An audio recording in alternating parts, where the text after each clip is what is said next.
Hello friends, welcome back to பச்சை. அன்றைக்கு நான் பஸ்ஸுக்காக போயிட்டு நான் பஸ் ஸ்டாண்டில் இருக்க போய் என்னை சுற்றி சுட்டுக்குருவியை பார்க்குறத பார்த்தேன். அப்போ தான் கீழே பார்த்து ஒரு சின்ன குருவி வந்து கீழே இருந்துச்சு. அது எடுத்து கையில் வச்சுருக்கேங்கன்னா ஒரு சின்ன ஆச்சரியம் ஒன்று நடந்துச்சு. அது நீங்களே பாருங்கள்.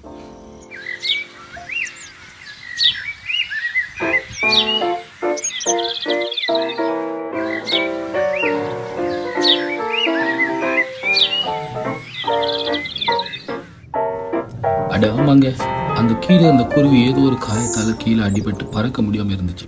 அதை நான் எடுத்து என் கையில் வச்சுருந்தப்போ தான் அந்த தாய் பறவையும் தந்தை பறவையும் அதை காப்பாற்றி எப்படியாச்சும் தங்களோட கூட்டிகிட்டு போகணுன்றதுக்காக தங்களோட உயிரை கூட துச்சமாக அமர்ந்துச்சு என்னோட கையில் வந்து அமர்ந்துச்சு.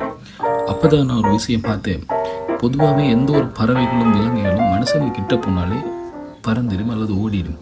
ஆனால் இந்த ரெண்டு பறவையும் தங்களோட உயிரை கூட துச்சமாக மதித்து தங்களோட அந்த பிள்ளையோட உயிரை காப்பாற்றணுன்றதுக்காக வந்து என்கிட்ட உதவி கேட்குற மாதிரி தான் நான் ஃபீல் பண்ணினேன். உடனே அந்த குருவிக்கு நான் ஏதாச்சும் செய்யணுமேன்ட்டு அந்த சின்ன குருவியின் இறக்கி எல்லாத்தையும் கால் எல்லாத்தையும் எடுத்து பார்த்தேன். ஆனால் எந்த ஒரு காயமும் இருக்கிற மாதிரி எனக்கு தெரியலை. சரி, என்ன செய்யலாம், கீழே விட்டால் நாய் பூனை ஏதாச்சும் பிடிச்சிடுமேன்ட்டு கையிலேயே வச்சுருந்து யோசிச்சு அப்போ தான் எனக்கு ஒரு ஐடியா வந்துச்சு.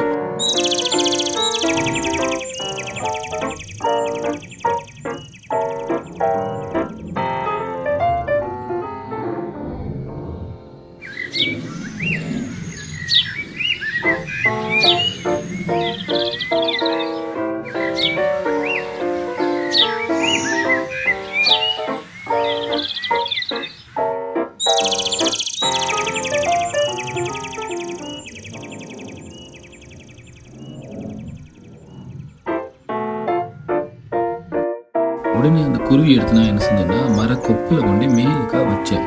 அந்த சின்ன சிட்டுக்குருவியும் தன்னை இறக்கி அடித்து காலால் மேலே ஏறியே போச்சு. அதை பார்த்து அந்த தாய்க்குருவி வந்து தந்தை குருவியை ரொம்பவே சந்தோஷப்பட்டு அதை வெல்கம் பண்ணி வரவேற்கிற மாதிரி எனக்கு தேங்க் பண்ணுற மாதிரி நான் ஃபீல் பண்ணிவிட்டு நானும் ஒரு பறவையை காப்பாற்றி விட்டுனேன். ரொம்ப ஒரு மன திருப்தியோடு அன்றைக்கி பஸ் எடுத்து ஊருக்கு போனேன்.